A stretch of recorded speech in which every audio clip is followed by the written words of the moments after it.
শিক্ষক, ভোকেশনাল শিক্ষক, আইসিটি শিক্ষক, এনএসকে শিক্ষকদের নির্দিষ্ট বেতন করে অন্তর্ভুক্ত করতে হবে।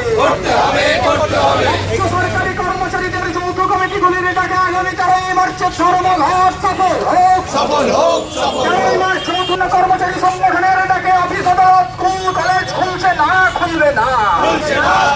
রাজ্যের কর্মচারীদের ডিএ বৃদ্ধির সঙ্গে সমস্ত কর্মীদের মজুরি বৃদ্ধি করতে হবে। ডিএ বৃদ্ধির সঙ্গে তাল মিলিয়ে সমাজে কর্মরত প্রত্যেকটি শ্রমিকের মজুরি বৃদ্ধি করতে হবে।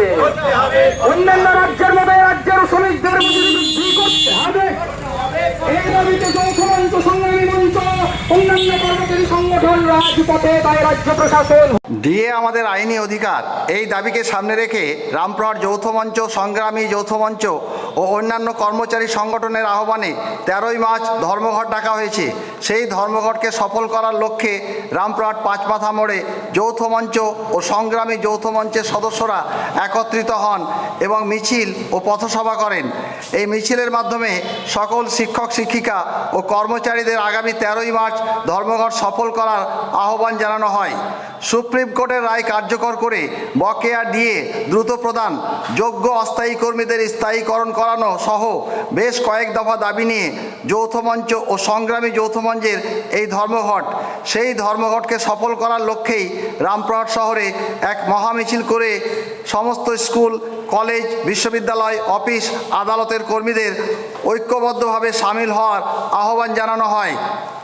কি কর্মসূচি করলেন? আমরা যৌথ মঞ্চ, সংগ্রামী মঞ্চের পক্ষ থেকে আজকে রামপুরহাট শহরে 13 তারিখের যে ধর্মঘট কর্মচারীদের ডাকে আছে, সেই ধর্মঘটকে সামিল হওয়ার জন্য আমরা সরকারি কর্মচারীদের যেমন আহ্বান জানালাম, আমরা কেন এই ধর্মঘটকে সামনে রেখে আমরা মানুষের কাছে আমাদের বক্তব্য তুলে ধরার জন্য পথসভাও এই পাঁচমাথা মোড়ে আমরা সংগঠিত করেছি। মূলত কি দাবিতে আপনি করলেন? মূলত 6 দফা দাবি আমরা রেখেছি। আমাদের প্রথম দাবি হচ্ছে আমাদের যে বকেয়া 75% দিয়ে সুপ্রিম কোর্টে যে আইনি লড়াইয়ের মাধ্যমে কর্মচারীরা জয়ী হয়েছে, সেই বকেয়া 75% দিয়ে পরিশোধ করতে হবে। ইতিমধ্যে হিন্দু মালহোত্রা কমিটির কাছে রাজ্য প্রশাসন যে বিভাজনের রাজনীতি, প্রশাসনের কর্মচারীদের মধ্যে যে বিভাজনের রাজনীতি তৈরির চেষ্টা করেছে, তার প্রতিবাদে এই কর্মসূচি আমরা নিয়েছি। একই সঙ্গে আমরা দাবি করেছি যে রাজ্য সরকারি কর্মচারীদের ক্ষেত্রে যে শূন্যপদ রয়েছে, প্রায় 6 লক্ষ শূন্যপদ, সেই শূন্যপদ অবিলম্বে পূরণ করতে হবে। যোগ্যতা, মেধার ভিত্তিতে তা পূরণ করতে হবে। অস্থায়ী কর্মীদের স্থায়ীকরণ করতে হবে। আপনারা জানেন যে পার্শ্ব শিক্ষক, কারিগরি শিক্ষক, ভোকেশনাল বিভিন্ন অংশের শিক্ষক, এমএসকে শিক্ষক, আইসিটি শিক্ষকরা দীর্ঘদিন ধরে বেতন বঞ্চনায় ভুগছেন। তাদের জন্য নির্দিষ্ট বেতনক্রম এই সরকারকে ঘোষণা করতে হবে।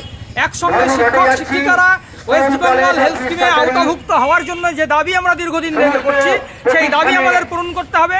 এবং আমরা দাবি করেছি 2016 সালে এই রাজ্যের যে সরকার, সেই সরকারের দুর্নীতির কারণে আমাদের সহকর্মী, যোগ্য সহকর্মীরা তাদের চাকরি হারিয়েছেন।